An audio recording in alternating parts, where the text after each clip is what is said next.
ഇപ്പം നമ്മൾ ഒരാഴ്ച പിന്നിട്ടിരിക്കുകയാണ് ഈ മുണ്ടക്കൈ ചൂരൽമല പ്രദേശത്ത് ഉരുൾപൊട്ടൽ ഉണ്ടായതിനു ശേഷം കാണാതായവരെ കണ്ടെത്താനുള്ള സാധ്യതകളൊന്നും ബാക്കി നിർത്താതെയുള്ള തെരച്ചിലാണ് ഇതുവരെ അവിടെ നടന്നിട്ടുള്ളത്. ഇതിൻ്റെ ഭാഗമായി ഉരുൾപൊട്ടലിൻ്റെ പ്രഭവ കേന്ദ്രമായ പുഞ്ചിരിമട്ടം മുതൽ ഉരുൾജല പ്രവാഹത്തിലൂടെയുള്ള അതിൻ്റെ വഴികളിലൂടെയുള്ള ഊർജിതമായ തെരച്ചിലും നിരീക്ഷണവും ഇന്നും നടക്കുകയാണ്. പുഞ്ചിരിമട്ടം, മുണ്ടക്കൈ, ചൂരൽമല ഭാഗത്തും സൂചിപ്പാറ വെള്ളച്ചാട്ടം മുതൽ പോത്തുകല്ല്, നിലമ്പൂർ വരെ ചാലിയാർ കേന്ദ്രീകരിച്ചുമാണ് ഇന്ന് തെരച്ചിൽ നടക്കുന്നത്. സൈന്യം, വനം വകുപ്പ്, ഫയർഫോഴ്സ് എന്നിവരടങ്ങിയ സംഘങ്ങളെയാണ് ഇന്ന് പ്രത്യേകമായി നിയോഗിച്ചിരിക്കുന്നത്. സൂചിപ്പാറ മുതൽ പോത്തുകല്ല് വരെയുള്ള ദുർഘടമായ മേഖലയിലേക്ക്, പ്രത്യേകിച്ചും ഇതുവരെ രക്ഷാപ്രവർത്തകർക്ക് കാര്യമായി എത്തിപ്പെടാൻ കഴിയാതിരുന്ന സൺറൈസ് വാലിയിലേക്ക് തെരച്ചിൽ സംഘത്തെ ഹെലികോപ്റ്ററിലാണ് എത്തിക്കുന്നത്. പരിശോധിക്കാത്ത ഒരു പ്രദേശവും ഈ മേഖലയിൽ ഉണ്ടാകരുത് എന്ന ലക്ഷ്യത്തോടെയാണ് മുന്നോട്ട് പോകുന്നത്. തെരച്ചിലിനായി നാട്ടുകാരുടെയും സന്നദ്ധ പ്രവർത്തകരുടെയും ഭാഗത്തു നിന്ന് വലിയ സഹായമാണ് ലഭിച്ചുകൊണ്ടിരിക്കുന്നത്. എല്ലാം ഏകോപിപ്പിച്ചുകൊണ്ട് മന്ത്രിസഭാ ഉപസമിതി കാര്യക്ഷമമായി ഇടപെടുന്നുമുണ്ട്. ഇന്നലെ തെരച്ചിലിൽ 6 മൃതദേഹങ്ങൾ ലഭിച്ചു. ഇതോടെ ദുരന്തത്തിൽ മരിച്ചവരുടെ സ്ഥിരീകരിച്ച സംഖ്യ 224-ലെത്തി. വയനാട്ടിൽ നിന്ന് 5, നിലമ്പൂരിൽ നിന്ന് 1, ഇങ്ങനെയാണ് മൃതദേഹങ്ങൾ ലഭിച്ചത്. തിരിച്ചറിയാത്ത 30 മൃതദേഹങ്ങളും 154 ശരീരഭാഗങ്ങളും പുത്തുമലയിൽ ഹാരിസൺ മലയാളം പ്ലാന്റേഷൻ ലിമിറ്റഡിലെ ശ്മശാനത്തിൽ സർവമത പ്രാർത്ഥനയോടെ സംസ്കരിച്ചു. വയനാട്ടിൽ നിന്നും 150-ഉം നിലമ്പൂരിൽ നിന്നും 76 മൃതദേഹങ്ങളാണ് ഇതേവരെ രക്ഷാപ്രവർത്തകർ കണ്ടെടുത്തത്. വയനാട്ടിൽ നിന്നും 24, നിലമ്പൂരിൽ നിന്നും 157, അങ്ങനെ 181 ശരീരഭാഗങ്ങളും ഇതുവരെ കണ്ടെടുത്തിട്ടുണ്ട്. മൃതദേഹങ്ങളും ശരീരഭാഗങ്ങളും മറവ് ചെയ്യുന്നതിന് കൂടുതൽ സ്ഥലം ദുരന്ത നിവാരണ നിയമപ്രകാരം ഏറ്റെടുക്കാൻ വയനാട് ജില്ലാ കലക്ടർക്ക് നിർദ്ദേശം നൽകിയിട്ടുണ്ട്. 154 പേരെ കാണാതായി എന്നാണ് കണക്ക്. 88 പേർ ഇപ്പോഴും ആശുപത്രികളിലാണ്. ചൂരൽമല ഭാഗത്ത് 9 ക്യാമ്പുകളിലായി 1381 പേർ കഴിയുന്നു. ചാലിയാർ നദിയുടെ ഇരു കരകളിലും വനമേഖലയിലും തെരച്ചിലും രക്ഷാപ്രവർത്തനങ്ങളും ശക്തമാക്കാൻ Indian navy, Indian coast guard എന്നിവരുമായി എത്രയും പെട്ടെന്ന് ചർച്ച ചെയ്ത് മൃതദേഹങ്ങൾ കടലിൽ എത്തിയിട്ടുണ്ടോ അത് നിരീക്ഷിക്കാനും ഇന്നലെ ചേർന്ന മന്ത്രിസഭാ ഉപസമിതിയുടെ യോഗം നിർദ്ദേശം നൽകിയിട്ടുണ്ട്. തിരിച്ചറിയാനാകാത്ത മൃതദേഹങ്ങളുടെ DNA പരിശോധന നടത്തി ഐഡൻറ്റിറ്റി സ്ഥിരീകരിക്കുന്ന നടപടികൾ ത്വരിതപ്പെടുത്തുകയാണ്. പുതിയ ക്രിമിനൽ നിയമസംഹിതയുടെ വെളിച്ചത്തിൽ DNA പരിശോധന സ്വകാര്യ ലേബുകളിലും ചെയ്യാനാകുമോ എന്നത് പരിശോധിക്കുന്നതാണ്. ക്യാമ്പുകളിൽ കഴിയുന്നവർക്കും തെരച്ചിലിലും രക്ഷാപ്രവർത്തനത്തിലും ഏർപ്പെട്ടിരിക്കുന്ന ജീവനക്കാർക്കും സന്നദ്ധ പ്രവർത്തകർക്കും നൽകുന്ന ഭക്ഷണത്തിൻ്റെ ഗുണനിലവാരം ഉറപ്പാക്കാൻ നിർദ്ദേശം നൽകിയിട്ടുണ്ട്. ഉരുൾപൊട്ടലിൽ അകപ്പെട്ടവരെ സ്കൂൾ ക്യാമ്പുകളിൽ നിന്ന് മാറ്റി താമസിപ്പിക്കേണ്ടതുണ്ട്. അങ്ങനെ മാറ്റുമ്പോൾ ആവശ്യമായ സൗകര്യങ്ങൾ ഉറപ്പാക്കാൻ നടപടി സ്വീകരിക്കും. സ്കൂളുകൾ തന്നെ തുറന്നാൽ അവിടുത്തെ പഠനം തടസ്സപ്പെടും എന്നുള്ളതുകൊണ്ട് പകരം സംവിധാനം കാണണമെന്നാണ് ഉദ്ദേശിക്കുന്നത്. പക്ഷേ ആ സംവിധാനത്തിൻ്റെ എല്ലാ കാര്യങ്ങളും പരിശോധിച്ച് ഉറപ്പുവരുത്തേണ്ടതായിട്ടുണ്ട്. വെള്ളപ്പൊക്കത്തിൻ്റെ ഭാഗമായി ദുരിതാശ്വാസ ക്യാമ്പുകളിൽ കഴിയുന്നവരുണ്ട്. വെള്ളവും ചെളിയും ഇറങ്ങിയാൽ താമസയോഗ്യമാക്കാവുന്ന വീടുകളുണ്ട്.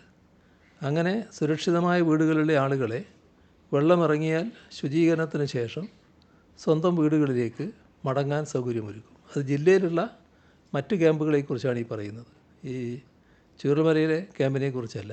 അത് വെള്ളം കയറിയതിൻ്റെ ഭാഗമായി ക്യാമ്പുകൾ ആക്കിയതാണ്. അതിൻ്റെ അപകടസ്ഥിതി ഒഴിവായാൽ അവർക്ക് തിരിച്ചു പോകാൻ കഴിയും.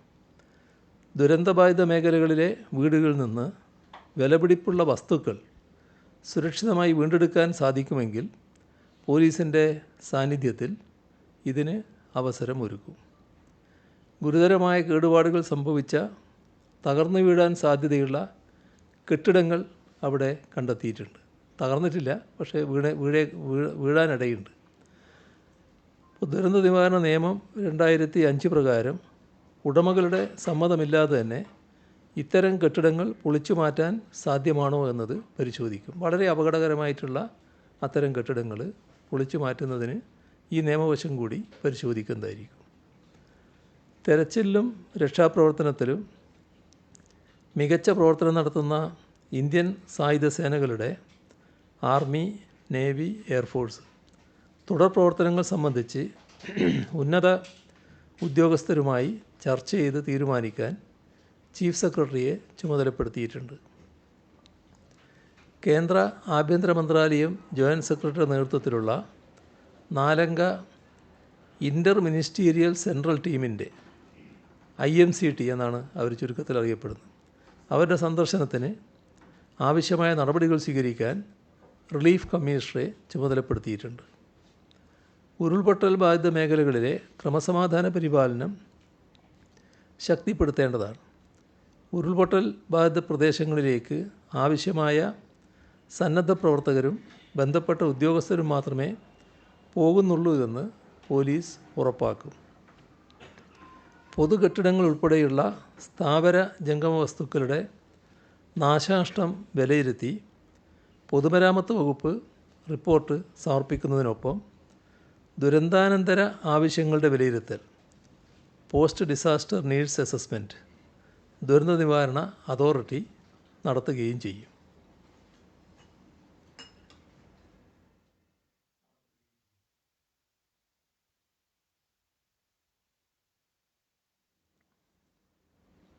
ചൂരൽമല, മുണ്ടക്കൈ, പുഞ്ചിരിമട്ടം എന്നിവിടങ്ങളിൽ 6 സെക്ടറുകളായി തിരിച്ചുള്ള തെരച്ചിലിൽ വിവിധ സേനകളിൽ നിന്നായി 1174 പേരെയാണ് വിന്യസിച്ചിട്ടുള്ളത്. 84 ഹിറ്റാച്ചികൾ, 5 JCBകൾ തെരച്ചിലിന് ഉപയോഗിക്കുന്നുണ്ട്. 112 ടീമുകളായി 913 വളണ്ടിയർമാരും പ്രദേശവാസികളും സേനാംഗങ്ങളോടൊപ്പം ചേർന്നിട്ടുണ്ട്. പോലീസ്, കരസേന, തമിഴ്നാട് അഗ്നിരക്ഷാസേന എന്നിവയുടെ ഡോഗ് സ്ക്വാഡ് തെരച്ചിലിന് രംഗത്തുണ്ട്. മേപ്പാടി ഗ്രാമപഞ്ചായത്തിലെ ഉരുൾപൊട്ടൽ നേരിട്ട് ബാധിച്ച 10, 11, 12 വാർഡുകളെ ദുരന്തബാധിത പ്രദേശങ്ങളായി പ്രഖ്യാപിച്ചു. ഇവിടെ തൊഴിലുറപ്പ് പദ്ധതിയിലൂടെ 180 തൊഴിൽ ദിനങ്ങൾ ലഭ്യമാക്കാനുള്ള നടപടികൾ സ്വീകരിക്കുന്നതാണ്. തകർന്ന കെട്ടിടങ്ങളുടെ നഷ്ടപരിഹാരം കണക്കാക്കുന്നതിന് പൊതുമരാമത്ത് വകുപ്പ് പരിശോധന നടത്തുന്നുണ്ട്. പൊളിച്ചു മാറ്റേണ്ട കെട്ടിടങ്ങളുടെ വിവരങ്ങൾ വിദഗ്ധർ പരിശോധിച്ച് തീരുമാനിക്കും. ദുരിതാശ്വാസ ക്യാമ്പുകളിലും തെരച്ചിൽ മേഖലയിലും ഭക്ഷണം, കുടിവെള്ളം എന്നിവയുടെ വിതരണം കാര്യക്ഷമമായാണ് നടക്കുന്നത്. ഭക്ഷ്യസുരക്ഷ ഉറപ്പാക്കി പരിശോധനകൾ പൂർത്തിയാക്കിയാണ് ഭക്ഷണ വിതരണം തെരച്ചിൽ നടത്തുന്ന മേഖലകളിൽ 4570 പ്രഭാത ഭക്ഷണ പാക്കറ്റുകൾ, 7877 ഉച്ചഭക്ഷണ പാക്കറ്റുകൾ ഇന്നലെ വിതരണം ചെയ്തിട്ടുണ്ട്. ഉരുൾപൊട്ടലിൽ നശിച്ച പ്രദേശത്തെ 2 റേഷൻ കടകളുടെ പ്രവർത്തനം മേപ്പാടിയിൽ തന്നെ ആരംഭിച്ചു. ആവശ്യമായ സാധനങ്ങൾ എത്തിക്കാൻ മൊബൈൽ മാവേലി സ്റ്റോറുകളും സഞ്ചരിക്കുന്നുണ്ട്. അതത് മേഖലകളിലെ വില്ലേജ് ഓഫീസർമാർ ആവശ്യപ്പെടുന്നതിന് അനുസൃതമായി സപ്ലൈകോ ഔട്ട്ലെറ്റുകളിൽ നിന്നും അവശ്യ വസ്തുക്കൾ ബന്ധപ്പെട്ട ക്യാമ്പുകളിലേക്ക് വിതരണം ചെയ്യുന്നുണ്ട്. പ്രകൃതിക്ഷോഭത്തിൽ ആളുകൾക്ക് നഷ്ടപ്പെട്ട ഗ്യാസ് സിലിണ്ടർ, റെഗുലേറ്റർ, പാസ്ബുക്ക് എന്നിവ ലഭ്യമാക്കുന്നതിന് ഗ്യാസ് ഏജൻസികൾക്ക് നിർദ്ദേശം നൽകി. ജില്ലയിലെ എല്ലാ റേഷൻ കടകളിലും ഓഗസ്റ്റ് മാസത്തെ വിതരണത്തിനുള്ള റേഷൻ സാധനങ്ങൾ ലഭ്യമാക്കിയിട്ടുണ്ട്. ദുരന്തബാധിതർക്കായി കൗൺസലിംഗ് സേവനം നൽകി വരുന്നു. 2391 പേർക്ക് ഇതുവരെ കൗൺസലിംഗ് നൽകാനായി. മൊബൈൽ ഫോൺ നഷ്ടപ്പെട്ടവർക്ക് പുതിയ ഫോണും സിം കാർഡും കണക്ടിവിറ്റിയും നൽകുന്നതാണ്. ദുരന്തബാധിത പ്രദേശങ്ങളിലെ റേഷൻ കടകൾ വഴി സൗജന്യ റേഷൻ വിതരണം ചെയ്യാനും നിർദ്ദേശം നൽകിയിട്ടുണ്ട്. മുണ്ടക്കൈ ചൂരൽമല ദുരന്തബാധിത മേഖലയിൽ 24 മണിക്കൂറും മൊബൈൽ പോലീസ് പെട്രോളിങ്ങും ശക്തിപ്പെടുത്തി. നഷ്ടമായ രേഖകളുടെ വിവരശേഖരണം നടന്നുവരുന്നു. രേഖകൾ എത്രയും വേഗം ലഭ്യമാക്കുന്നതിന് നടപടികൾ സ്വീകരിക്കും. ഇതിനായി അക്ഷയ, IT മിഷൻ, പഞ്ചായത്തുകൾ എന്നിവയെ ഏകോപിപ്പിച്ച് പ്രത്യേക സംവിധാനമൊരുക്കും. സർട്ടിഫിക്കറ്റുകളുടെ വീണ്ടെടുപ്പ് സുഗമമാക്കുന്നതിന് ക്യാമ്പുകൾ സംഘടിപ്പിക്കാനും ആലോചിക്കുന്നു. ദുരിതാശ്വാസ ക്യാമ്പുകളിൽ കഴിയുന്ന കുട്ടികളുടെ മാനസിക സംഘർഷം കുറക്കാൻ ജില്ലാ ശിശു സംരക്ഷണ യൂണിറ്റിൻ്റെ നേതൃത്വത്തിൽ കുട്ടിയിടം ഇത്തരമൊരു പദ്ധതി നടപ്പാക്കിയിട്ടുണ്ട്. കുട്ടികളുടെ ക്രിയാത്മകമായ പ്രവർത്തനങ്ങളിൽ കുട്ടികളെ വ്യാപൃതരാക്കി മാനസിക സംഘർഷം കുറക്കുക എന്നതാണ് ഈ പദ്ധതി കൊണ്ട് ലക്ഷ്യമിടുന്നത്. ക്യാമ്പുകളിൽ കുട്ടികൾ ഒറ്റപ്പെട്ടു പോകുന്നത് തടയുക, ദുരന്തത്തിൻ്റെ നടുക്കുന്ന ഓർമ്മകളിൽ നിന്നും കുട്ടികളെ മുക്തരാക്കുക, ഇവയെല്ലാം ഈ പദ്ധതിയിലൂടെ ലക്ഷ്യമിടുകയാണ്. കൗൺസിലിങ്ങിനൊപ്പം ദുരന്തത്തിന് ഇരയായവരുടെ മാനസികാഘാതം ലഘൂകരിക്കുന്നതിനുള്ള ശ്രമങ്ങളുടെ ഭാഗമായി 121 പേരടങ്ങിയ പ്രത്യേക സംഘത്തിന് രൂപം നൽകിയിട്ടുണ്ട്. ആരോഗ്യവകുപ്പിൻ്റെ നേതൃത്വത്തിലാണ് ടീം രൂപീകരിച്ചത്. ആശുപത്രികൾ, ദുരിതാശ്വാസ ക്യാമ്പുകൾ, വീടുകൾ ഇവിടങ്ങളിൽ കഴിയുന്നവർക്ക് മാനസികാരോഗ്യ ഹെൽപ്പ് ഡെസ്കുകൾ മുഖേന ടീം അംഗങ്ങൾ സേവനം ഉറപ്പാക്കും. കുട്ടികൾ, പ്രായമായവർ, ഗർഭിണികൾ എന്നിവരുടെ പ്രശ്നങ്ങൾക്ക് പ്രത്യേക പരിഗണന നൽകും. ദുരന്തബാധിതരുടെ ക്യാമ്പ് പ്രവർത്തിക്കുന്ന മേപ്പാടി ഗവൺമെൻറ് ഹയർ സെക്കൻഡറി സ്കൂളിലെ ക്യാമ്പ് മാറുന്ന മുറക്ക് ക്ലാസ്സുകൾ ആരംഭിക്കും. ഉരുൾപൊട്ടലിൽ തകർന്ന Vellarmala government vocational higher secondary സ്കൂളിലെയും മുണ്ടക്കൈ ഗവൺമെൻറ് GLP സ്കൂളിലെയും അടിസ്ഥാന സൗകര്യങ്ങൾ പരിശോധിക്കുന്നതിന് നോഡൽ ഓഫീസറായി വിദ്യാഭ്യാസ ഉപഡയറക്ടറെ ചുമതലപ്പെടുത്തി. കുട്ടികൾക്ക് ഗതാഗത സൗകര്യം ഒരുക്കും, കമ്പ്യൂട്ടറുകൾ ലഭ്യമാക്കും. സെപ്റ്റംബർ 2 മുതൽ 12 വരെ നടക്കുന്ന 1ാം പാദ പരീക്ഷ വെള്ളാർമല, മുണ്ടക്കൈ സ്കൂളുകളിൽ മാറ്റിവെച്ചു. പിന്നീട് നടത്തും. മറ്റേതെങ്കിലും വിദ്യാലയത്തിൽ പരീക്ഷ മാറ്റിവെക്കേണ്ടതുണ്ടെങ്കിൽ പൊതുവിദ്യാഭ്യാസ ഉപഡയറക്ടറുടെ റിപ്പോർട്ടിൻ്റെ അടിസ്ഥാനത്തിൽ നടപടി സ്വീകരിക്കും. സ്കൂളുകൾക്ക് ആവശ്യമായ ഫർണിച്ചറുകൾ ലഭ്യമാക്കും.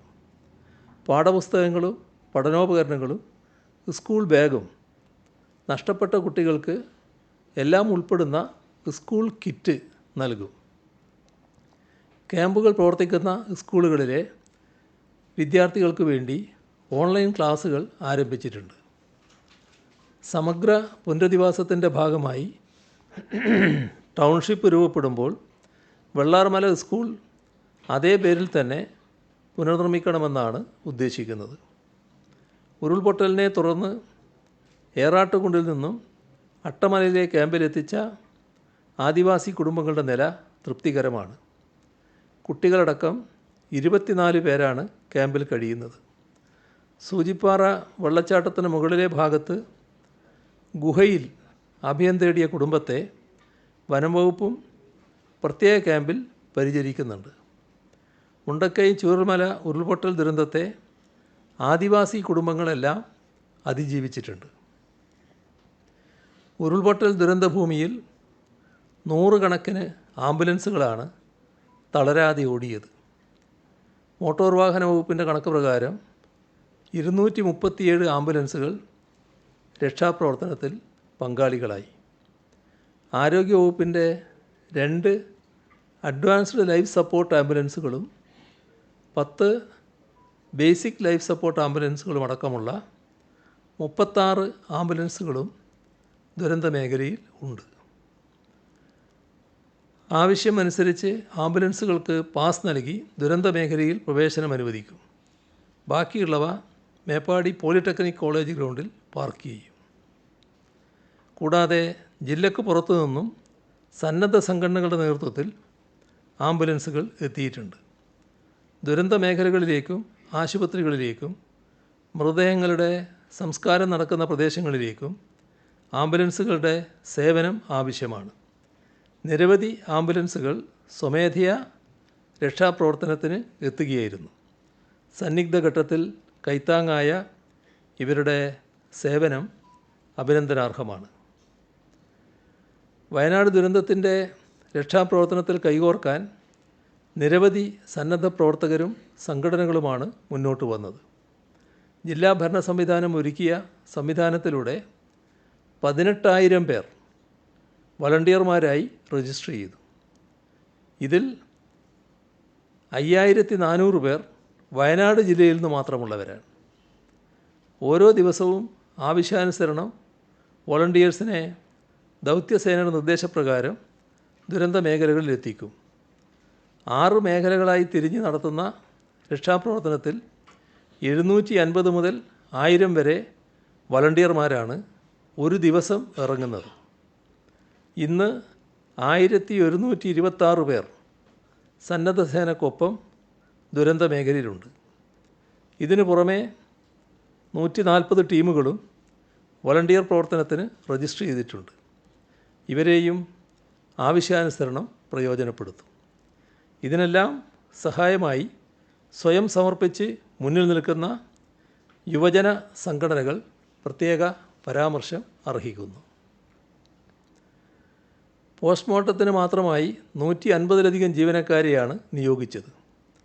കോട്ടയം, ആലപ്പുഴ, കോഴിക്കോട്, കണ്ണൂർ ഉൾപ്പെടെ വിവിധ മെഡിക്കൽ കോളേജുകളിൽ നിന്നും വയനാട്ടിലെ വിവിധ ആശുപത്രികളിൽ നിന്നും ജീവനക്കാരുണ്ട്.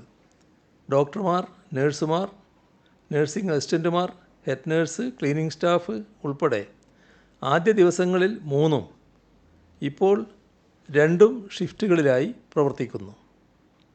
ഇന്ന് 60 ജീവനക്കാരാണ് പോസ്റ്റ്മോർട്ടം നടപടികളിൽ ഉള്ളത്. രക്ഷാപ്രവർത്തനത്തോടൊപ്പം ഇവരുടെ സേവനവും വിലമതിക്കാനാവാത്തതാണ്. ക്രമസമാധാന ചുമതലയുള്ള ADGP ദുരന്തം നടന്ന അന്നു മുതൽ വയനാട്ടിലുണ്ട്. രക്ഷാപ്രവർത്തനങ്ങൾ ഏകോപിപ്പിക്കാൻ അദ്ദേഹം അവിടെ ക്യാമ്പ് ചെയ്ത് നേരിട്ട് ഇടപെടുകയാണ്. മുണ്ടക്കൈ ചൂരൽമല പ്രദേശങ്ങളിൽ താമസിക്കുന്ന അതിഥി തൊഴിലാളികൾ സുരക്ഷിതരാണ്.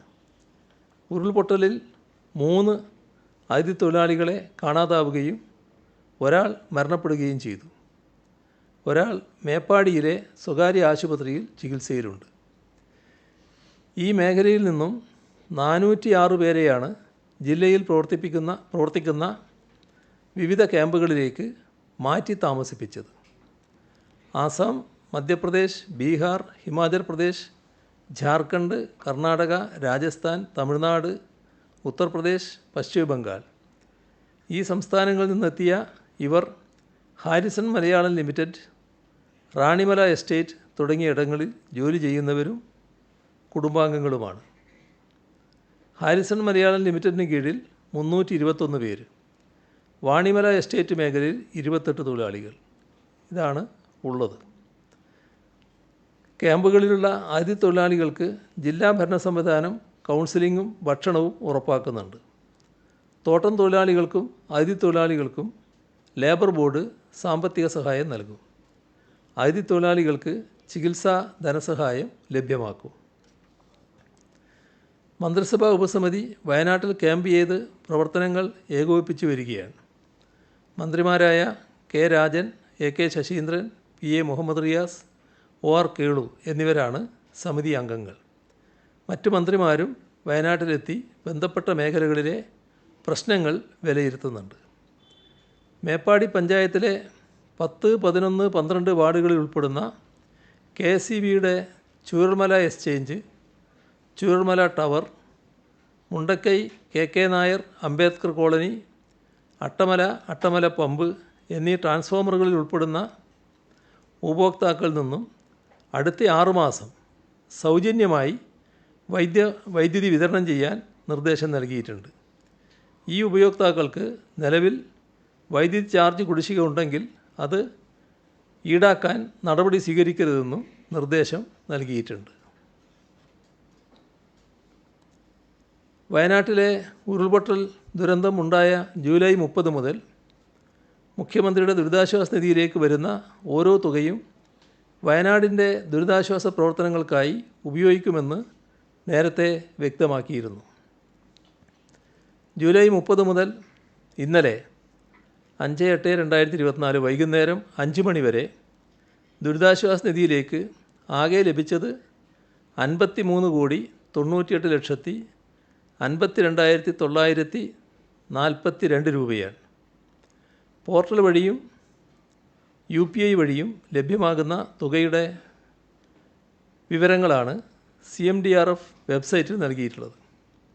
അതിൽ 2018 ആഗസ്റ്റ് മുതൽ ലഭിച്ച തുകയും ജൂലൈ 30 ലഭിച്ച തുകയും ഓരോ ദിവസം ലഭിക്കുന്ന തുകയും പ്രത്യേകമായി രേഖപ്പെടുത്തിയിട്ടുണ്ട്.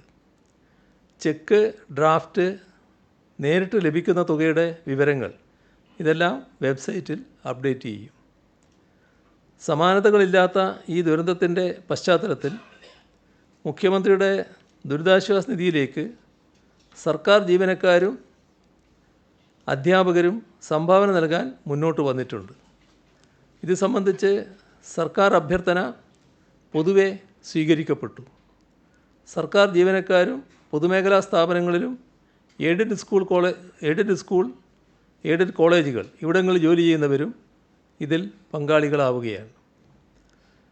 സംഘടനാ നേതൃത്വങ്ങളുമായി നേരിട്ട് ആശയവിനിമയം നടത്തിയിരുന്നു. അതനുസരിച്ച് കുറഞ്ഞത് 5 ദിവസത്തെ വേതനമെങ്കിലും സംഭാവനയായി നൽകുമെന്നാണ് പൊതുവെ ഉണ്ടായ ധാരണ. അതിൽ കൂടുതൽ നൽകാൻ ആഗ്രഹിക്കുന്നവർക്ക് അങ്ങനെ നൽകാവുന്നതുമാണ്. 5 ദിവസത്തെ ശമ്പളം ഒറ്റത്തവണയായി അടുത്ത മാസത്തെ ശമ്പളത്തിൽ നൽകാൻ കഴിയുന്നവർക്ക് അങ്ങനെയാകാം.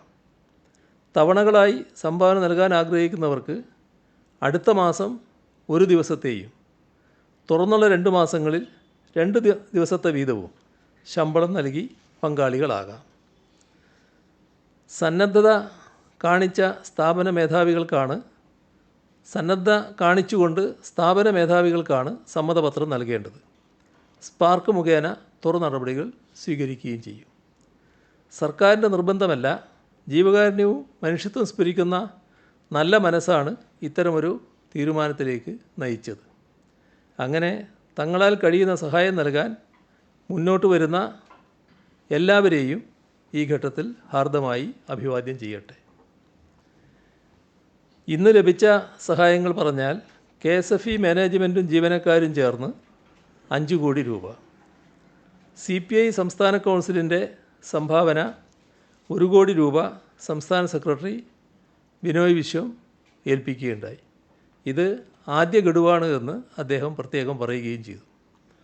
കനറ ബാങ്ക് 1 കോടി രൂപ, കേരള കോപ്പറേറ്റീവ് എംപ്ലോയീസ് യൂണിയൻ 2 കോടി രൂപ, KFC മാനേജ്മെൻറ്റും ജീവനക്കാരും ചേർന്ന് 1.25 കോടി രൂപ. AIADMK 1 കോടി രൂപ തമിഴ്നാട്ടിൽ നിന്ന് വന്ന് നൽകിയതായിരുന്നു. തൃപ്പൂണിത്തുറ മുനിസിപ്പാലിറ്റി 25 ലക്ഷം രൂപ. കേരള ഹൈഡൽ ടൂറിസം സെൻറ്റർ 25 ലക്ഷം. KGOA സംസ്ഥാന കമ്മിറ്റി 10 വീടുകൾ നിർമ്മിച്ച് നൽകും. ചലച്ചിത്ര താരം സൗബിൻ ഷാഹിർ 20 ലക്ഷം രൂപ. Kerala ex servicemen development and rehabilitation corporation 15 ലക്ഷം. ചേർത്തല ആൻ്റണീസ് അക്കാദമി 10 ലക്ഷം. Flour mills India private limited 10 ലക്ഷം. ശ്രീദക്ഷ പ്രോപ്പർട്ടി ഡെവലപ്പേഴ്സ് ലിമിറ്റഡ് 10 ലക്ഷം. കേരള സാംസ്കാരിക വേദി സൗദി അറേബ്യ 10 ലക്ഷം. നവോദയ സാംസ്കാരിക വേദി സൗദി അറേബ്യ 10 ലക്ഷം. കേരള സംസ്ഥാന power and infrastructure finance corporation limited 15 ലക്ഷം. കടുങ്ങല്ലൂർ സർവീസ് സഹകരണ ബാങ്ക് 10 ലക്ഷം. മൂവാറ്റുപുഴ അർബൻ കോപ്പറേറ്റീവ് ബാങ്ക് 10 ലക്ഷം. അനർട്ട് 10 ലക്ഷം. PMS ഡെൻ്റൽ കോളേജ് 11 ലക്ഷം. നെടുമങ്ങാട് മുനിസിപ്പാലിറ്റി 10 ലക്ഷം. ലക്ഷദ്വീപിലെ അധ്യാപകർ 8 ലക്ഷം. ലോയേഴ്സ് യൂണിയൻ സംസ്ഥാന കമ്മിറ്റി ആദ്യ ഗഡു 14.5 ലക്ഷം. മുൻ മന്ത്രി TK ഹംസ 2 ലക്ഷം. അന്തരിച്ച നടൻ ഇന്നസെൻറ്റിൻ്റെ ഭാര്യ ആലീസ് 1 ലക്ഷം. മുൻ MLA പ്രകാശ് ബാബു 1 മാസത്തെ പെൻഷൻ 25,000 രൂപ. മുൻ KPCC പ്രസിഡന്റ് തെന്നല ബാലകൃഷ്ണപിള്ള 36,500 രൂപ. മുൻ MP NN കൃഷ്ണദാസ് 1 മാസത്തെ പെൻഷൻ 40,000 രൂപ. രഞ്ജി ക്രിക്കറ്റ് താരം ഷോൺ റോജർ 62,000 രൂപ. Kerala real estate regulatory authority RERA 1 കോടി. KSRTA CATU 25 ലക്ഷം. കണ്ണൂർ ജില്ലയിലെ നാറാത്ത്, അഴീക്കോട്, ചിറക്കൽ ഗ്രാമപഞ്ചായത്തുകൾ 10 ലക്ഷം രൂപ വീതം. മാർത്തോമ ചർച്ച് എഡ്യൂക്കേഷൻ സൊസൈറ്റി 10 ലക്ഷം രൂപ. ഇത്രയും വിവരങ്ങളാണ് ഇപ്പോൾ പങ്കുവെക്കാനുള്ളത്.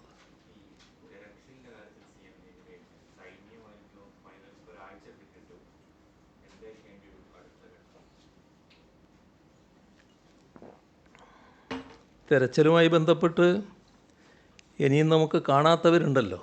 ഈ കാണാത്തവരെ കണ്ടെത്താനുള്ള എല്ലാ ശ്രമങ്ങളും നടത്തുക എന്നതാണ് നമുക്ക് ചെയ്യാനുള്ളത്. ഈ കാര്യത്തിൽ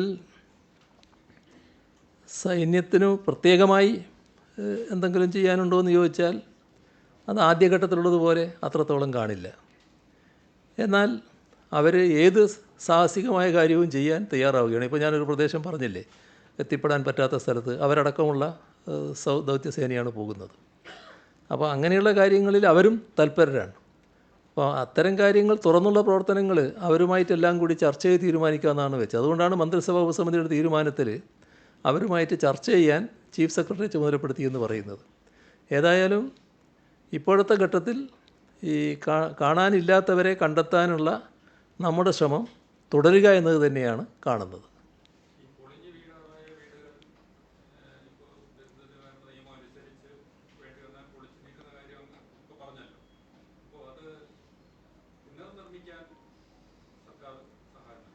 അല്ല, ഇത് ഈ സ്ഥലത്തുള്ളതാണ്. ഈ സ്ഥലത്ത് തന്നെ വീട് നിർമ്മിക്കുകയോ കെട്ടിടം നിർമ്മിക്കുകയോ എന്നുള്ളത് ആർക്കും ഇപ്പോൾ പറയാൻ കഴിയില്ലല്ലോ. അത് അവരുമായിട്ടെല്ലാം കൂടി ചർച്ച ചെയ്ത് തീരുമാനിക്കേണ്ട കാര്യമാണല്ലോ. അത് ഒരു ചർച്ചയ്ക്ക് വിഷയമാക്കേണ്ട പ്രശ്നമാണ്. അങ്ങോട്ട് തന്നെ പോകാനാണോ ആഗ്രഹിക്കുന്നത്, അല്ല വേറെ സ്ഥലത്താണോ, നമ്മളിപ്പം പ്രഖ്യാപിച്ച ടൗൺഷിപ്പ് ഉണ്ട് അതിൻ്റെ ഭാഗമാകാനാണോ, അത്തരം കാര്യങ്ങൾ അവരുമായി ചർച്ച ചെയ്ത് തീരുമാനിക്കുന്നതായിരിക്കും നന്നായി. ഇപ്പം നമ്മളൊരു നിലപാട് ഗണ്യമായി എടുത്തിട്ടില്ല.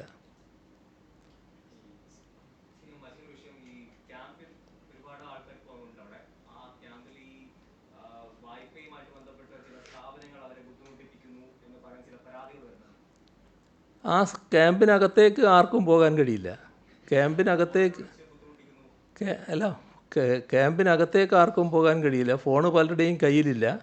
ഇങ്ങനത്തെ എന്തെങ്കിലും പ്രശ്നങ്ങളുണ്ടെങ്കിൽ അത് പ്രത്യേകമായിട്ട് അവിടെ പരിശോധിക്കാനുള്ള സംവിധാനങ്ങളുണ്ട്. അവർക്ക് അവരുമായിട്ട് ബന്ധപ്പെട്ട് കാര്യങ്ങൾ ചർച്ച ചെയ്യാൻ പറ്റും, ഇടപെടാനും പറ്റും.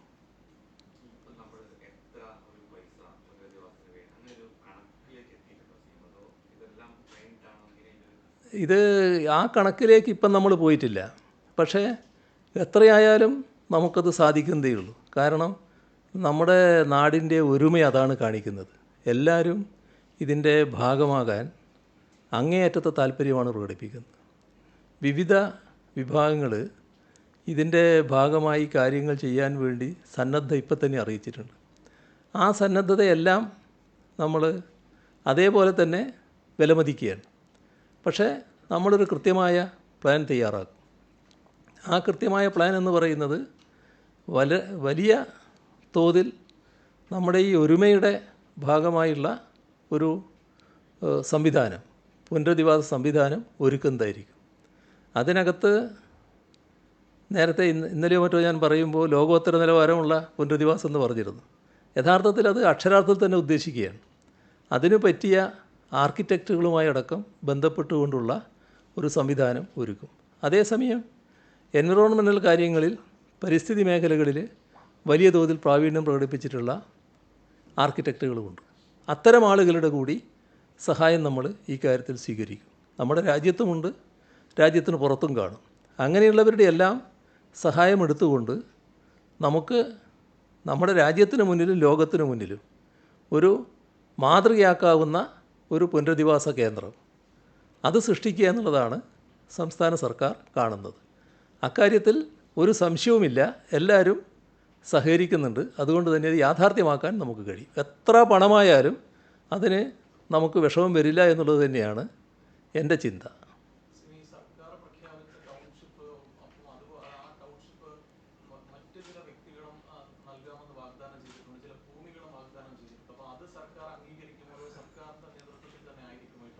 അതാണ് ഞാൻ പറഞ്ഞത്, പല തരത്തിലുള്ള നല്ല മനസ്സുകളും ഇത്തരം കാര്യങ്ങളിൽ നല്ല ഓഫറുകൾ നൽകുന്നുണ്ട്. അതൊക്കെ നല്ല മനസ്സിൻ്റെ ഉടമകളായിട്ടുള്ളവരാണ് എന്നാണ് ഞങ്ങൾ കണക്കാക്കുന്നത്. അത്തരം കാര്യങ്ങളെല്ലാം നമുക്ക് സർക്കാരിൻ്റെ ഭാഗമായിട്ട് തന്നെയായിരിക്കും.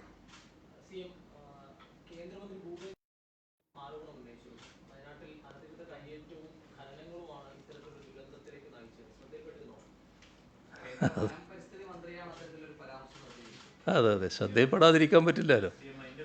ആ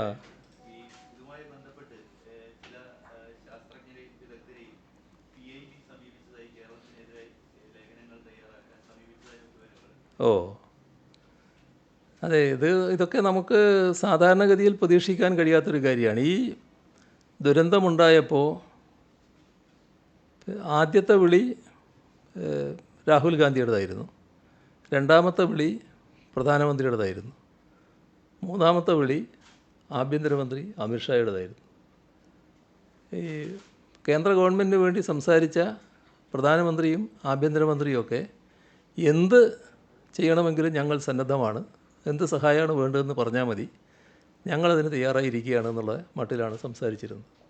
ഞാനത് അന്ന് തന്നെ നിങ്ങളുടെ അടുത്ത് പറഞ്ഞു എന്നാണ് എൻ്റെ ഓർമ്മ. ഈയൊരു മനോഭാവമാണ് ആദ്യം അവർ പ്രകടിപ്പിച്ചതെങ്കിലും അതിൽ നിന്ന് പിന്നെയൊരു ചെറിയൊരു വ്യത്യാസം ചിലർ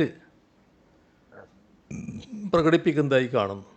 ഇപ്പോൾ ഈ ദുരന്തം എന്ന് പറയുന്നത് അനേകം മനുഷ്യരുടെ ജീവനെടുത്ത ഒരു ദുരന്തമാണ്.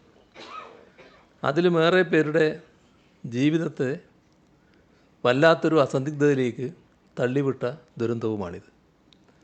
ഒരു പ്രദേശത്തെ നാമാവശേഷമാക്കിയ ദുരന്തവുമാണിത്. അപ്പോൾ ഇതിൻ്റെ ഒരു മാനസികാഘാതത്തിൽ നിന്ന് അവിടെയുള്ളവർ മാത്രമല്ല, നമ്മുടെ നാടാകെ, കേരളമാകെ ഇപ്പോഴും മോചിതരായിട്ടില്ല എന്നതാണ് യഥാർത്ഥ വസ്തുത. അപ്പോൾ അത്തരമൊരു സാഹചര്യത്തിൽ ഇതുപോലൊരു ദുരന്തം ഇനിയും ആവർത്തിക്കാതിരിക്കാൻ കൂട്ടായ ആലോചനയിലൂടെ, ശാസ്ത്രീയമായ സമീപനത്തിലൂടെ മെച്ചപ്പെട്ട സംവിധാനങ്ങൾ ഒരുക്കാനാണ് നമുക്ക് കഴിയേണ്ടത്. നമുക്ക് എന്ന് പറയുന്നതിൽ നമ്മുടെ സംസ്ഥാന ഗവൺമെൻറ് മാത്രമല്ല, കേന്ദ്ര ഗവൺമെൻറ് അതിൽ പ്രധാന പങ്കുണ്ട്, നമ്മുടെ സമൂഹത്തിനാകെ അതിൽ പങ്കുണ്ട്. ഭൗമതാപനവും അതിൻ്റെ ഫലമായി ഉണ്ടാകുന്ന കാലാവസ്ഥാ വ്യതിയാനവും ഉൾപ്പെടെയുള്ള ആഗോള പ്രതിസന്ധി രൂക്ഷമായിരിക്കുന്ന ഒരു കാലഘട്ടമാണിത്. അപ്പോൾ ഇത്തരമൊരു കാലഘട്ടത്തിൻ്റെ ആവശ്യം കൂടിയാണിത് എന്നത് നാം തിരിച്ചറിയണം. മനുഷ്യരാശിയുടെ ഏറ്റവും പ്രധാനപ്പെട്ട അതിജീവന പ്രശ്നമായിട്ട് ഇത് മാറുകയാണ്. ഇപ്പോൾ ഈ ദുരന്തം നടന്ന സ്ഥലം ഞാൻ നേരത്തെ പറഞ്ഞല്ലോ, സാധാരണഗതിയിലൊരു സമതലമായ പ്രദേശമാണ്. അവിടെ ആരും ദുരന്തം പ്രതീക്ഷിക്കുന്നില്ല. 6 കിലോമീറ്റർ അപ്പുറത്ത് നിന്ന് ഈ ലാൻഡ് സ്ലൈഡ് ഉണ്ടായി. അതതിൻ്റെ എല്ലാ ശക്തിയോടും കൂടി വന്നിടിച്ചപ്പോൾ ഈ പാവങ്ങൾ കെട്ടിപ്പടുത്തതല്ല അതിൻ്റെ മണ്ണിനടിയിലായി പോവുകയാണ് ചെയ്തത്. അവരും മണ്ണിലടിയിലാവുകയാണ് ചെയ്യുന്നത്. ഇതൊന്നും നമുക്ക് പ്രതീക്ഷിക്കാൻ കഴിയാത്ത കാര്യമാണല്ലോ. അപ്പോൾ ഇത്തരമൊരു ഘട്ടത്തിൽ ആഴത്തിലുള്ള ചിന്തകൾക്കും കൂട്ടായ പരിശ്രമങ്ങൾക്കുമുള്ള ഒരു ഘട്ടമാണിത് എന്നാണ് നാം എല്ലാവരും തിരിച്ചറിയേണ്ടത്. അപ്പോൾ ഇത്തരമൊരു ഘട്ടത്തെ വലിയ സങ്കുചിത താല്പര്യങ്ങൾക്ക് വേണ്ടി പൊതുവേ ഇല്ല, പക്ഷെ ചിലരെങ്കിലും ഉപയോഗിക്കുന്നത് ദൗർഭാഗ്യകരമാണ്. അക്കൂട്ടത്തിൽ ജനങ്ങളെ യാഥാർത്ഥ്യം ബോധ്യപ്പെടുത്താൻ ഉത്തരവാദിത്വമുള്ളവർ തന്നെ ഉൾപ്പെടുന്നു എന്നത് അങ്ങേയറ്റം അപലപനീയമായ കാര്യമാണ്. ഇപ്പോൾ ബഹുമാനപ്പെട്ട കേന്ദ്ര വനം പരിസ്ഥിതി വകുപ്പ് മന്ത്രി ഭൂപേന്ദ്ര യാദവിൻ്റെ പ്രസ്താവന നിർഭാഗ്യവശാൽ അത്തരത്തിലുള്ള ഒന്നായിപ്പോയി. പ്രാദേശിക ഭരണ സംവിധാനത്തിൻ്റെ ഒത്താശയോടെ നടക്കുന്ന അനധികൃത മനുഷ്യവാസവും ഭൂമി കയ്യേറ്റവും അനധികൃത ഖനനവും ഒക്കെയാണ് മുണ്ടക്കൈയിലുണ്ടായ ഉരുൾപൊട്ടലിൻ്റെ കാരണമെന്നാണ് അദ്ദേഹം പറഞ്ഞത്. ഇതൊരു ദുരാരോപണമാണ് കേട്ടോ. ഇത്തരമൊരു ദുരാരോപണത്തിലൂടെ ദുരന്തത്തിനിരയായ മനുഷ്യരെ അവമാനിക്കുകയാണ് ചെയ്യുന്നത്. ആ ഹതഭാഗ്യരുടെ ജീവൻ നഷ്ടപ്പെട്ടല്ലോ കുറേ പേരുടെ. അവരെ ഈ രീതിയിൽ അവമാനിക്കാൻ പാടില്ല. അനധികൃത കുടിയേറ്റക്കാർ അത് ഈ ദുരന്തത്തിൽ മണ്ണടിഞ്ഞു പോയ ആ പാവപ്പെട്ടവരാരെങ്കിലും അനധികൃത കുടിയേറ്റക്കാരാണോ? അവിടുത്തെ പാവപ്പെട്ട എസ്റ്റേറ്റ് തൊഴിലാളി അനധികൃത കുടിയേറ്റക്കാരാണോ? ആ ഭൂമി അവരുടെ സമ്പാദ്യത്തിൻ്റെ ഭാഗമായി സമ്പാദിച്ച ചെറിയ തുണ്ട് ഭൂമിയാണ്. അവിടെ ജീവിച്ച അവർ ആരെങ്കിലും അനധികൃത കുടിയേറ്റക്കാരാണോ? ആ പ്രദേശത്തെക്കുറിച്ച്, നമ്മുടെ കേരളത്തിൻ്റെ മലയോര മേഖലയെക്കുറിച്ച് ചെറിയൊരു ധാരണയെങ്കിലും ഉണ്ടായിരുന്നെങ്കിൽ അവിടെ ജീവിക്കുന്ന മനുഷ്യരെ അനധികൃത കുടിയേറ്റക്കാരായി മുദ്രകുത്താൻ കഴിയുമോ? കേരളത്തിലെ മലയോര മേഖലയിലുള്ള കുടിയേറ്റത്തിന് യഥാർത്ഥത്തിൽ നൂറ്റാണ്ടുകളുടെ പഴക്കമുണ്ട്. ദുഷ്കരമായ സാഹചര്യങ്ങളോട് മല്ലിട്ട് അവർ പടുത്തുയർത്തിയ ജീവിതത്തിനും സംസ്കാരത്തിനും സുദീർഘമായ ചരിത്രവുമുണ്ട്. അതിനെക്കുറിച്ചൊന്നും ഒരു ധാരണയുമില്ലാതെ ഈ മലയോര ജനതയെ ആകെ കുടിയേറ്റക്കാരെന്ന ഒരൊറ്റ അച്ചിൽ ഒതുക്കുന്ന പ്രചരണങ്ങൾക്ക് ഉത്തരവാദപ്പെട്ട കേന്ദ്രമന്ത്രി തയ്യാറാകുന്നത് ഏറ്റവും ചുരുങ്ങിയ രീതിയിൽ പറഞ്ഞാൽ ഔചിത്യമല്ല. അനധികൃത ഖനനം നടന്നതിനാലാണ് മുണ്ടക്കൈയിൽ ഉരുൾപൊട്ടിയത് എന്നാണ് അദ്ദേഹത്തിൻ്റെ വിചിത്രമായ വാദം. പക്ഷേ നാം കാണേണ്ട ഒരു വസ്തുത, ഈ മുണ്ടക്കൈ ലാൻഡ് സ്ലൈഡ് ഏരിയയിൽ നിന്നും ഏറ്റവും അടുത്ത കോറിയിലേക്കുള്ള ദൂരം 10.2 കിലോമീറ്ററാണ്. ഇതാണ് സത്യമെന്നിരിക്കെ എന്തിനാണ് കേന്ദ്രമന്ത്രി തെറ്റായ കാര്യങ്ങൾ അവതരിപ്പിക്കുന്നത്? വയനാട് ദുരന്തത്തിൽ ഇവിടെ പറഞ്ഞു കേരളത്തിനെതിരെ എഴുതാൻ ശാസ്ത്രജ്ഞരെ കേന്ദ്ര സർക്കാർ സമീപിക്കുന്നു എന്ന വാർത്ത, അത് നിങ്ങളുടെ ശ്രദ്ധയിലും പെട്ടു എന്താണല്ലോ ഈ ചോദ്യത്തിന് ആധാരമായി വന്നത്. ഉരുൾപൊട്ടലിൻ്റെ പശ്ചാത്തലത്തിൽ സംസ്ഥാന സർക്കാരിനെ വിമർശിക്കുന്ന ലേഖനങ്ങളും അഭിപ്രായ പ്രകടനങ്ങളും നൽകാൻ ശാസ്ത്രജ്ഞരെ കേന്ദ്ര സർക്കാർ നിർബന്ധിക്കുന്നു എന്നാണ് ചില മാധ്യമങ്ങൾ റിപ്പോർട്ട് ചെയ്തത്. പ്രസ് ഇൻഫർമേഷൻ ബ്യൂറോ വഴിയാണ് കേരള സർക്കാരിനെതിരെ ശാസ്ത്രജ്ഞരുൾപ്പെടെയുള്ളവരെ അണിനിരത്താനുള്ള ഈ ശ്രമമെന്നും റിപ്പോർട്ട് ചെയ്തിട്ടുണ്ട്. കേന്ദ്ര വനം പരിസ്ഥിതി മന്ത്രിയുടെ കഴിഞ്ഞ ദിവസത്തെ പ്രസ്താവന കൂടെ കൂട്ടി വായിക്കുമ്പോൾ ഈ മാധ്യമ വാർത്തകൾ ശരിയാണ് എന്നാണ് മനസ്സിലാക്കേണ്ടത്. ആരെ ദ്രോഹിക്കാനാണ് ഈ പരിപാടി, അതിനല്ലേ സാധാരണ ഈ പെയ്ഡ് ലേഖന പരിപാടി എന്നൊക്കെ പറയുക, അത് ആസൂത്രണം ചെയ്യുന്നത് എന്ന് അവർ തന്നെ ആലോചിക്കേണ്ട കാര്യമാണ്. ഇപ്പം മുണ്ടക്കൈ പ്രദേശത്തെ എടുത്ത് പരിശോധിച്ചാൽ പരിസ്ഥിതി ഗൗരവമായി സംരക്ഷിക്കപ്പെടുന്ന ഒരു മേഖലയാണ്.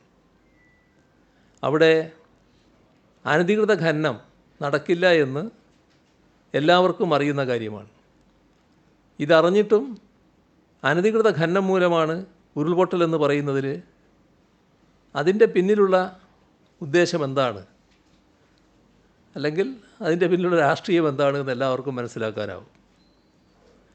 ഓല മടക്കി വെച്ച് കൂര കെട്ടിയ തോട്ടം തൊഴിലാളികൾ അനധികൃത കയ്യേറ്റക്കാരാണ് എന്നാണ് കേന്ദ്രമന്ത്രി പറഞ്ഞു വരുന്നത്.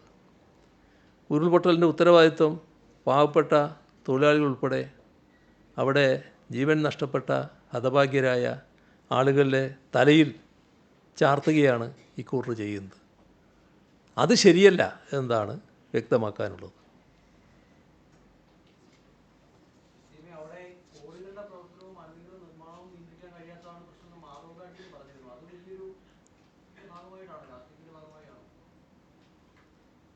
ഞാൻ പറഞ്ഞല്ലോ കാര്യങ്ങൾ, അവിടുത്തെ വസ്തുത ഞാൻ പറഞ്ഞല്ലോ, മുണ്ടക്കൈയെപ്പറ്റി ഞാൻ പറഞ്ഞല്ലോ, മുണ്ടക്കൈ പ്രദേശത്തിൻ്റെ കോറിയുടെ കാര്യം ഞാൻ പറഞ്ഞല്ലോ, ആ മുണ്ടക്കൈയിലെ പരിസ്ഥിതി ആഘാതത്തിൻ്റെ കാര്യം ഞാൻ പറഞ്ഞല്ലോ. അതിൽ നിന്ന് വ്യത്യസ്തമായ വസ്തുത എന്തെങ്കിലും നിങ്ങളുടെ അടുത്തുണ്ടെങ്കിൽ അത് പറയാം. അതല്ലാലോ നിങ്ങൾ പറയുന്നത്.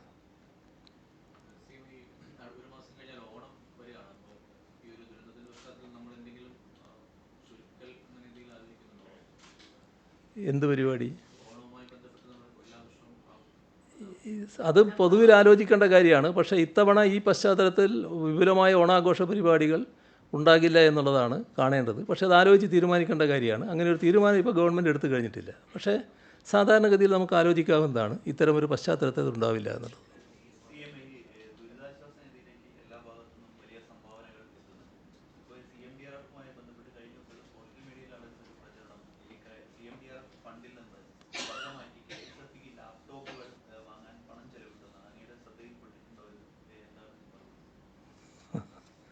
CMDRFനെ പറ്റി ചില തെറ്റായ വാർത്തകൾ വരുന്നുണ്ടെന്നുള്ളത് ശരിയാണ്. അതിൻ്റെ ഭാഗമായിട്ടുള്ള ഒന്നാണ് ഈ KSFEയുമായിട്ടുള്ള കാര്യം. പക്ഷേ CMDRFുമായിട്ടുള്ള കാര്യം പൊതുവെ പ്രാധാന്യം അർഹിക്കുന്ന ഒരു കാര്യമായതുകൊണ്ട് പൊതുവിലുള്ള വിവരങ്ങൾ ആദ്യം പറയാമെന്നാണ് കരുതുന്നത്. പിന്നെ KSFEയുടെ എന്താണെന്നുള്ളത് പ്രത്യേകിച്ചും പറയാവുന്നതാണ്. അപ്പോൾ ചിലരാണ് ഇത്തരമൊരു മുഖ്യമന്ത്രിയുടെ ദുരിതാശ്വാസ നിധി സുതാര്യമല്ല എന്ന രീതിയിലുള്ള കുപ്രചരണം നടത്തുന്നത്. നാടിതുവരെ സാക്ഷ്യം വഹിച്ചതിൽ ഏറ്റവും ദാരുണമായ ഈ ദുരന്തമുഖത്തും ഇത്തരത്തിലുള്ള വ്യാജ പ്രചരണം ചില തീർത്തും പ്രതിലോമപരമായി നടത്തപ്പെടുകയാണ്. ഇതിൻ്റെ ഒരു വശം നമ്മൾ കാണേണ്ടത്, ഈ പ്രചരണത്തിൽ മറ്റ് തരത്തിലുള്ള ഉദ്ദേശങ്ങളൊന്നും ഇല്ലാത്തവരും ചിലപ്പോൾ തെറ്റിദ്ധരിക്കപ്പെടാനിടയുണ്ട്. അവർ യാഥാർത്ഥ്യം എന്താണെന്ന് തിരിച്ചറിയണമെന്നുള്ളത് കൊണ്ടാണ് ഇതുമായി ബന്ധപ്പെട്ട ചില കാര്യങ്ങൾ കൂടി വ്യക്തമാക്കുന്നത്. മുഖ്യമന്ത്രിയുടെ ദുരിതാശ്വാസ നിധി ഒരു ഇലക്ട്രോണിക് പ്ലാറ്റ്ഫോം വഴിയാണ് നിയന്ത്രിക്കുന്നത്. സീനിയർ IAS ഉദ്യോഗസ്ഥനായ ധനകാര്യ പ്രിൻസിപ്പൽ സെക്രട്ടറിയുടെ പേരിലുള്ള അക്കൗണ്ടിലേക്കാണ് ദുരിതാശ്വാസ നിധിയിലേക്കുള്ള സംഭാവനകൾ വരുന്നത്. നിലവിൽ ധനകാര്യ പ്രിൻസിപ്പൽ സെക്രട്ടറിയായ ശ്രീ രവീന്ദ്രകുമാർ അഗർവാളാണ് ഈ ഫണ്ടിൻ്റെ ചുമതലക്കാരൻ. ദുരിതാശ്വാസ നിധിയിലേക്ക് കടക്കുന്ന സംഭാവനകൾ SBIയുടെ തിരുവനന്തപുരം സിറ്റി മെയിൻ ബ്രാഞ്ചിലെ അക്കൗണ്ടിലേക്കും മറ്റ് പ്രധാന ബാങ്കുകളിലുള്ള പൂൾ അക്കൗണ്ടുകളിലേക്കുമാണ് നിക്ഷേപിക്കപ്പെടുന്നത്. ഈ അക്കൗണ്ടുകൾ വഴിയുള്ള ബാങ്ക് ട്രാൻസ്ഫറിലൂടെയാണ് പണം ഗുണഭോക്താക്കളിലേക്ക് എത്തുക. ദുരിതാശ്വാസ നിധിയുടെ സുഗമമായ ഈ ഓൺലൈൻ പോർട്ടലിൻ്റെ സുഗമമായ നടത്തിപ്പിനാണ് പൂൾ അക്കൗണ്ടുകൾ സൃഷ്ടിച്ചത്. ധനകാര്യ സെക്രട്ടറിയുടെ അറിവും സീലുമില്ലാതെ ദുരിതാശ്വാസ നിധിയിൽ നിന്നും ഫണ്ട് ഉപയോഗിക്കാൻ സാധിക്കില്ല. ഇതിൻ്റെ വേറൊരു ഭാഗം, ദുരിതാശ്വാസ നിധിയുടെ അഡ്മിനിസ്ട്രേഷൻ നിർവഹിക്കുന്നത് റവന്യൂ വകുപ്പാണ്. അതായത് ധനകാര്യ സെക്രട്ടറി മാത്രമല്ല, ധനകാര്യ സെക്രട്ടറിക്ക് മാത്രമായിട്ട് ദുരിതാശ്വാസ നിധിയിൽ നിന്ന് പണം പിൻവലിക്കാനോ നിക്ഷേപിക്കാനോ സാധിക്കില്ല. ഈ അക്കൗണ്ടുകൾ വഴിയുള്ള ധനകാര്യ കൈമാറ്റം റവന്യൂ വകുപ്പ് പ്രിൻസിപ്പൽ സെക്രട്ടറിയുടെ നിർദ്ദേശപ്രകാരമേ സാധിക്കുകയുള്ളൂ. ഇതിനകത്ത് വ്യക്തമായ വ്യവസ്ഥകൾ നേരത്തെ ഏർപ്പെടുത്തിയിട്ടുണ്ട്. കലക്ടർക്ക് അനുവദിക്കാവുന്ന തുക, റവന്യൂ സെക്രട്ടറിക്ക് അനുവദിക്കാവുന്ന തുക, റവന്യൂ മന്ത്രിക്ക് അനുവദിക്കാവുന്ന തുക, മുഖ്യമന്ത്രിക്ക് അനുവദിക്കാവുന്ന തുക, ഇതൊക്കെ സർക്കാർ ഉത്തരവ് പ്രകാരം നിശ്ചിതമാണ്. അതിനും മുകളിലുള്ളത് മന്ത്രിസഭക്കാണ് അധികാരം. ദുരിതാശ്വാസ നിധി വഴി ലഭിക്കുന്ന സഹായം, വിനിയോഗിച്ച തുക, ഗുണഭോക്താക്കളുടെ വിവരങ്ങൾ തുടങ്ങിയ എല്ലാ വിവരങ്ങളും വിവരാവകാശ നിയമത്തിൻ്റെ പരിധിയിൽ വരുന്നതാണ്. കൺട്രോളർ ആൻഡ് ഓഡിറ്റർ ജനറൽ CAGയുടെ വർഷാവർഷം ഓഡിറ്റ് ചെയ്യുന്ന അക്കൗണ്ടാണിത്. അക്കൗണ്ട് ജനറൽ ഓഫീസിൻ്റെ ഓഡിറ്റ് വിഭാഗം ദുരിതാശ്വാസ നിധിയുടെ 2016 ഏപ്രിൽ 1 മുതൽ 2019 ഓഗസ്റ്റ് 31 വരെയുള്ള ഓഡിറ്റ് പൂർത്തിയാക്കിയിട്ടുണ്ട്. അതിൽ ഒരു പ്രത്യേക കാര്യം ശ്രദ്ധിക്കേണ്ടത്, ഒരു ക്രമക്കേടും ഇതിൽ കണ്ടെത്താൻ കഴിഞ്ഞിട്ടില്ല എന്നുള്ളതാണ്. അത് ആ റിപ്പോർട്ടിൽ തന്നെ വ്യക്തമാക്കിയിട്ടുണ്ട്. ദുരിതാശ്വാസ നിധിയുടെ വരവ് ചെലവ് കണക്കുകൾ പരിശോധിക്കാൻ നിയമസഭയ്ക്ക് അധികാരവുമുണ്ട്. അപ്പോൾ അങ്ങേയറ്റം സുതാര്യമായ രീതിയിൽ നടക്കുന്ന ഒരു സംവിധാനമാണിത്.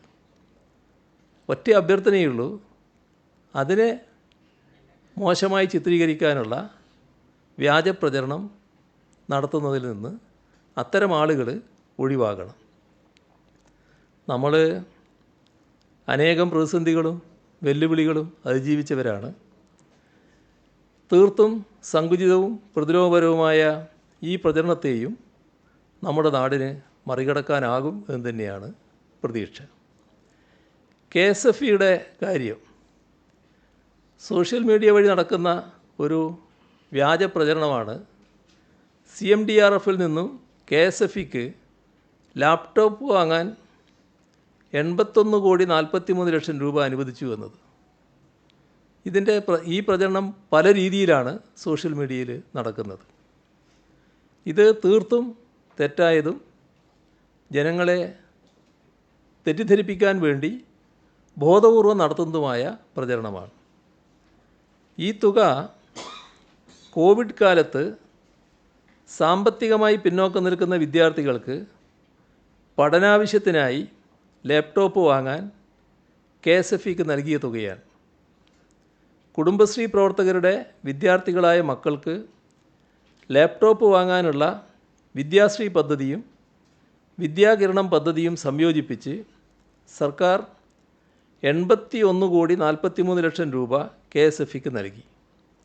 ഇതുവഴി ആകെ 47,673 വിദ്യാർത്ഥികൾക്ക് ലാപ്ടോപ്പുകൾ ആ ഘട്ടത്തിൽ നൽകാനുമായി. ഇതാണ് വസ്തുത. നമ്മളിന്ന് കുറച്ചധികം സമയമായിപ്പോയി അല്ലേ ഇന്ന്?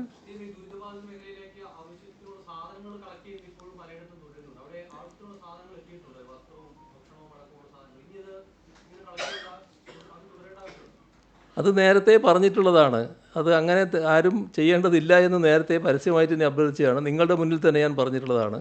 അതൊന്നുകൂടി പറയുകയാണ്. അവിടെ പ്രത്യേകിച്ച് സാധനങ്ങളുടെ ആവശ്യം ഇല്ല. എന്തെങ്കിലും സാധനങ്ങൾ ആവശ്യമുണ്ടെങ്കിൽ അവിടെ ബന്ധപ്പെട്ട് അത് മനസ്സിലാക്കിയതിന് ശേഷം മാത്രം സ്വീകരിക്കേണ്ട നടപടിക്രമമാണ്. അതുകൊണ്ട് ഇത്തരം കാര്യങ്ങളിൽ നിന്ന് ആളുകൾ പിന്തിരിയുന്നതാണ് നല്ലത്.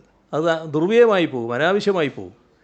ഈ ശേഖരിച്ച കാര്യങ്ങൾക്ക് ഒരു ഉപകാരവും ഇല്ലാതെ വരും. അത്തരമൊരു അവസ്ഥ അവരും ആഗ്രഹിക്കുന്നുണ്ടാവില്ല. അത് ഒഴിവാകുന്നതാണ് നല്ലത്.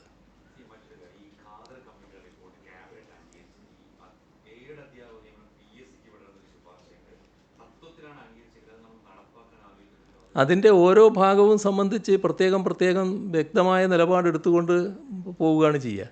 ഇപ്പം തന്നെ നടപ്പാക്കുക എന്നുള്ളതല്ല, അതിൽ വിവിധ നിർദ്ദേശങ്ങളുണ്ട്. മൊത്തത്തിലത് അംഗീകരിച്ചിരിക്കുന്നു. പക്ഷേ അതിൻ്റെ കൂടെ തന്നെ പറഞ്ഞു ഓരോ കാര്യവും നടപ്പാക്കുന്നത് എങ്ങനെയെന്ന് പ്രത്യേകം ചർച്ച ചെയ്ത് തീരുമാനിക്കേണ്ടതാണ്. അതിൻ്റെ ഭാഗമായിട്ട് വരാനിരിക്കുന്നതേ ഉള്ളൂ. ബാക്കി പിന്നീടാകാം.